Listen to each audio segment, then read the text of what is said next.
শিল্প এগিয়ে যায়, পিছিয়ে থাকে এই শিল্পের সাথে জড়িত যারা শ্রমিক, যারা তারা পিছিয়ে থাকে। অনেক দাবি তাদের নানা সময়ে বকেয়া থেকে যায় নানা ধরনের আশ্বাসের ভিড়ে। এইসব বিষয়গুলো নিয়ে আরো একটু বিস্তারিত আলাপে আমাদের সাথে আজ যুক্ত হচ্ছেন শ্রমিক নেতা তপন দত্ত। তপন দত্ত, আপনাকে স্বাগত জানাচ্ছি অর্থযোগের আজকের এই আয়োজনে। প্রথমে যেটি জানতে চাই, সবসময় শিল্প এগিয়ে যায়, কোনো একটি শিল্পর অবস্থান অনেক ভালো হলেও আমরা দেখতে পাই যে সেই শিল্পের সাথে জড়িত যে শ্রমিকরা রয়েছে তাদের জীবনমান, তাদের যে শ্রমের মূল্যায়ন, সেই সব দিকে অনেক কিছুই পিছিয়ে থাকে। কি বলবেন পরিস্থিতিটা নিয়ে? তপন দত্ত, আপনি কি আমাকে শুনতে পাচ্ছেন? হ্যাঁ, শুনতে পাচ্ছি। জি, আপনার কাছে প্রথমে যেটি জানতে চাচ্ছি, যে চা শ্রমিকদের আজকে আমরা যে বিভিন্ন ধরনের দাবি নিয়ে 11 দফা দাবি নিয়ে তারা যে বিক্ষোভ কর্মসূচি পালন করেছিল, এর মধ্যে 20 সপ্তাহের বকেয়া, সরকারিভাবে চা বাগান চালু, এই বিষয়গুলো নিয়ে আসলে আপনি কি মনে করেন? চা শ্রমিকদের এই যে দাবি, সেটি আসলে কতটুকু মনে করেন পূরণ করা সম্ভব হবে এবার? লাক্কাতুরা চা বাগানে এবং এনটিসির কিছু বাগানে এটা দীর্ঘদিনের সমস্যা। বাগানের মজুরি বকেয়া পড়ে আছে। এটা তাদের নতুন দাবি নয়, তাদের তেমনিতে মজুরি খুব কম।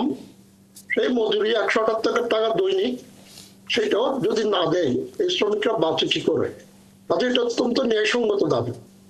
যেখানে 3 বছর আগে 4 বছর আগে এই মজুরি ধার্য হয়েছে, সেখানে দ্রব্যমূল্যের সাথে মিলিয়ে এটা অনেক বেশি হওয়া উচিত। তাতেও যদি বকেয়া থেকে যায়, এটা তো সমস্যা বটে। আজ শ্রমিকরা আন্দোলন করে শুধু লাক্কাতুরা চা বাগান নয়, বেশ কিছু বাগানে মাঝে মাঝে এরকম ঘটনা ঘটছে।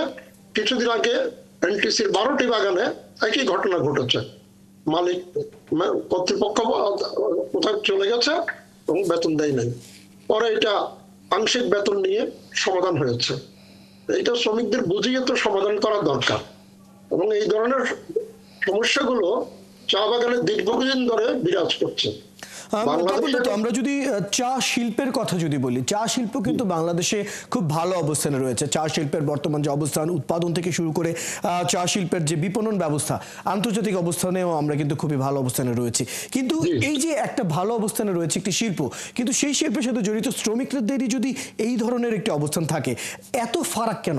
কি বলবেন, কি করে আসলে এই শ্রমিকদের জীবনমানের দিকে আমরা একটু পরিবর্তন আনতে পারি? এই যে বকেয়া মজুরি যে প্রসঙ্গ লম্বা সময় যাবত থাকে, সমাধান হয় না কেন? সমাধান হয় না, এটার প্রধান কারণ হচ্ছে আমি যা মনে করি, দীর্ঘদিন ধরে শ্রমিকদেরকে তার একটা বিচ্ছিন্ন এলাকায় বসবাস করে এবং তাদের জীবনটা এক ধরনের বিচ্ছিন্ন। তারা তাদের সমাজে, এই সমাজে শহরের থেকে দূরে থাকে তারা। এই সমাজের নেতৃত্ব ঠিক মতো দেওয়া যায় না। আর আমি বারবার আগেও বলেছি, 163টি চা বাগান, 230টি ফাঁড়ি বাগান বাংলাদেশে, এবং এটা বিস্তৃত চট্টগ্রাম, মৌলভীবাজার, হবিগঞ্জ, সিলেট, এই 4 জেলায়। তার বাইরে পঞ্চগড়ে এখন কিছু কিছু বাগান হচ্ছে। এই 4 জেলায় যে এই বিশাল এরিয়া ধরে শ্রীমঙ্গল কেন্দ্রিক একটা নেতৃত্বের পক্ষে এটা কন্ট্রোল করা অসম্ভব। শ্রম আইনে আমরা বারবার বলেছি, শ্রম আইনে এটা আগে নিয়ম ছিল যে প্রত্যেক বাগান ইউনিয়ন করা যাবে, প্রত্যেক ভ্যালি ভিত্তিক, জেলা ভিত্তিক ইউনিয়ন করা যাবে। 7টা ভ্যালি আছে চা বাগানে, তো 7টা ভ্যালিতে।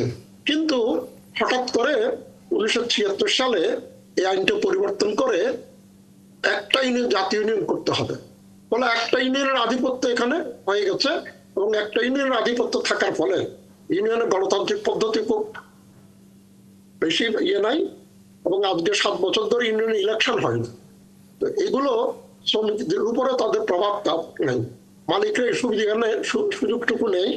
আর সাথে সাথে তারা তো ভিতরে থাকে, বিচ্ছিন্ন থাকে। এইটাও একটি কারণ যে বারবার চাপ দেওয়া। আর মালিকদের তো মুনাফা করতে পারলে ভালো, যত কম দিতে পারে শ্রমিকদের, ঠকাতে পারলে ভালো মনে করে মালিকরা। এইটাই আর কি, এইগুলোই সমস্যা।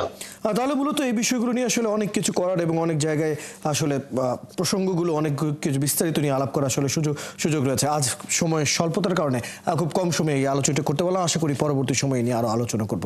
ধন্যবাদ তপন দত্ত সময়টুকু দেওয়ার জন্য। দর্শক, আমাদের সাথে যুক্ত ছিলেন শ্রমিক নেতা তপন দত্ত। কথা বলছিলাম আমাদের দেশের চা শিল্পের বর্তমান যে পরিস্থিতি এবং চা শিল্প শ্রমিকরা যে অবস্থানে রয়েছে, তাদের দাবি দাওয়া এবং তাদের যে অবস্থান, সেই বিষয়গুলো নিয়ে বিস্তারিত আলাপ করছিলাম।